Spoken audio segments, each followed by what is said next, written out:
வணக்கம் friends, welcome to சுவையீட்ஸ். இன்றைக்கி நம்ம சேனலில் சுவையான சேமியா பால் பாயாசம் எப்படி பண்ணுறதுன்னு பார்க்க போகிறோங்க. இது ரொம்பவே ஈஸியாக குவிக்காக பண்ணிடலாம். எல்லாருக்குமே பிடிச்ச ஸ்வீட் ரெசிபி. வாங்க எப்படி பண்ணுறதுன்னு பார்க்கலாம். பாயாசம் பண்ணுறதுக்கு ஃபஸ்ட்டு பால் காய வச்சுக்கலாங்க. அதுக்கு நான் 6 லிட்டர் பால் ஃபுல் க்ரீம் மில்க் எடுத்திருக்கேன். இது நல்லா காஞ்சு கொதிச்சு வரட்டும். இப்போ பால் காஞ்சு கொதிச்சு வந்துருச்சு. ஸ்டவ் ஆஃப் பண்ணிவிட்டு தனியாக வச்சிடலாம். அடுத்து ஒரு கடாய் எடுத்துக்கலாம். அதில் 3 டீஸ்பூன் அளவு நெய் சேர்த்துக்கலாம். நெய் சூடானதும் கொஞ்சம் முந்திரி பருப்பு சேர்த்து இதை பொன்னிறமாக வர வரைக்கும் வறுத்துக்கலாம். குறைவான தீயிலே வச்சு வறுத்துக்கோங்க. இப்போ முந்திரி பருப்பு வறுத்ததும் இதை தனியாக வச்சிடலாம். அடுத்து பாதாம் பருப்பு கொஞ்சம் சேர்த்து வறுத்துக்கிறேன். இதையும் பொன்னிறமாக வர வரைக்கும் வறுத்துக்கோங்க. நீங்கள் உங்களுக்கு பிடிச்ச நட்ஸை சேர்த்து வறுத்துக்கலாம். இப்போ பாதாம் பருப்பு வறுத்தாச்சு, இதை தனியாக வச்சிடலாம். அடுத்து திராட்சையை வறுத்துக்கலாம். திராட்சை நல்லா உப்பி வர வரைக்கும் வறுத்துக்கலாம். இப்போ திராட்சையை வறுத்தாச்சு, இதையும் தனியாக வச்சிடலாம். அடுத்து இதே கடாயிலேயே 1 கப் அளவு சேமியா எடுத்துக்கிறேன்.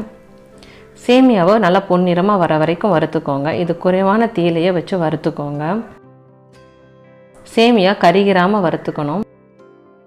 ஆல்ரெடி ரோஸ்ட் பண்ண சேமியாவாக இருந்தால் லைட்டாக வறுத்து சேர்த்துக்கோங்க. சேமியா நம்ம வறுத்து செய்யும்போது தான் பாயாசம் நல்லா டேஸ்ட்டாக இருக்கும். இப்போ சேமியா வறுத்தாச்சு, இதை வேறு ஒரு பிளேட்டுக்கு மாற்றிடலாம். அடுத்து 2 கப் அளவு தண்ணி சேர்த்துடலாம். தண்ணி நல்லா காஞ்சு கொதிச்சு வரட்டும்.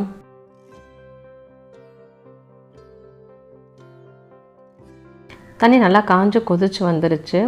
இப்போ இது கூட நம்ம வறுத்த சேமியாவை சேர்த்துடலாம். இது நல்லா கலந்து விட்டுக்கோங்க. இப்போ இதை ஒரு 2லேருந்து 3 நிமிஷத்துக்கு நம்ம குக் பண்ணிக்கலாம். 3 நிமிஷம் ஆகிருச்சு. சேமியா நல்லா சாஃப்டாக வந்துருச்சு. அடுத்து இது கூட காய்ச்சின பால் சேர்த்துடலாம்.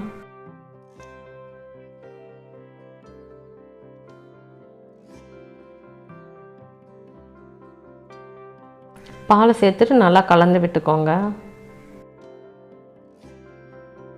இதை ஒரு 4லேருந்து 5 நிமிஷத்துக்கு நம்ம குக் பண்ணிக்கலாம். பால் கொஞ்சம் திக்கான கன்சிஸ்டன்சிக்கு வந்துடும்.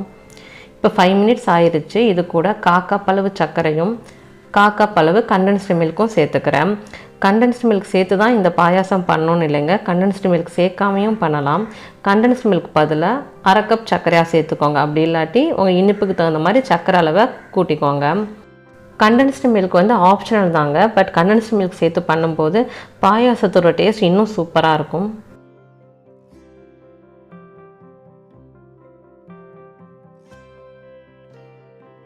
இப்போ இதை ஒரு 2லேருந்து 3 நிமிஷத்துக்கு அடுப்பில் வச்சிடலாம். இப்போ 3 மினிட்ஸ் ஆகிருச்சு.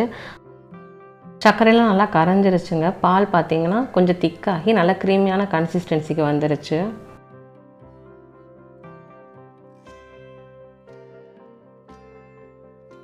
இப்போ இது கூட நம்ம ரோஸ்ட் பண்ணி வச்ச நட்ஸை சேர்த்துடலாம்.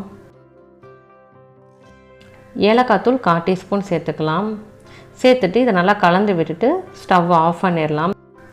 இது கரெக்டான கன்சிஸ்டன்சி. பாயாசம் ஆறுனதுக்கப்புறம் பார்த்திங்கன்னா இன்னும் கொஞ்சம் திக்காகும். அதனால் இந்த ஸ்டேஜில் நம்ம ஸ்டவ் ஆஃப் பண்ணிடலாம். அவ்வளோதாங்க, சுவையான சேமியா பால் பாயாசம் ரெடி ஆயிருச்சு. இது ரொம்ப ஈஸியாக குவிக்காக பண்ணிடலாம். கண்டிப்பாக இந்த ரெசிபியை நீங்கள் ட்ரை பண்ணி பாருங்கள். உங்கள் ஃபீட்பேக்கை கமெண்ட்டில் சொல்லுங்கள். நன்றி.